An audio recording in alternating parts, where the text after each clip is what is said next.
অবৈধ উপায়ে অঢেল সম্পদের মালিক হয়েছেন সিআইডির সাবেক অতিরিক্ত পুলিশ সুপার উত্তম কুমার বিশ্বাস। চাকরি জীবনে যেখানেই কর্মরত ছিলেন, দুই হাতে কামিয়েছেন কোটি কোটি টাকা। এসআই থেকে পদোন্নতি পেয়ে অতিরিক্ত পুলিশ সুপার হওয়া উত্তম কুমার গত বছরের 1 অক্টোবর অবসরে যান। তখন তিনি সিআইডিতে কর্মরত ছিলেন। এর আগে কর্মরত ছিলেন র্যাব 2-এ। বিভিন্ন সূত্র বলছে, মূলত এসআই এবং পরিদর্শক থাকাকালে কোটি কোটি টাকা কামিয়েছেন সাবেক এই পুলিশ কর্মকর্তা, যা নিজের সন্তান ও স্ত্রীর নামে দিয়েছেন। পার্শ্ববর্তী দেশ এবং ইউরোপ আমেরিকায় গড়েছেন একাধিক বাড়ি।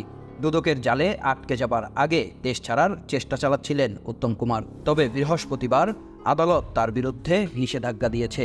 উত্তম কুমার সিআইডিতে কর্মরত অবস্থায় আলোচিত একাধিক মামলার তদন্ত কর্মকর্তা ছিলেন। সে সময়ও বিপুল সম্পদ গড়েছেন এই অসাধু কর্মকর্তা।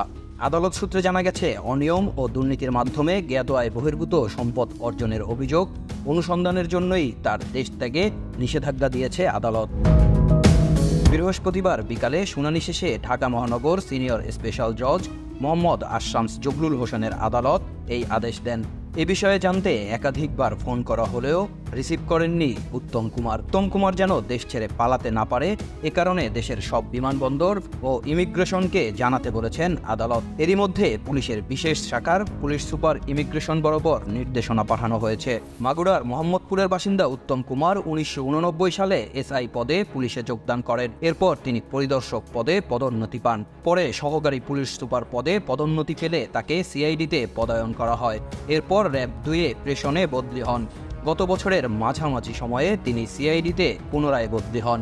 এরপর অক্টোবরে অবসরে যান।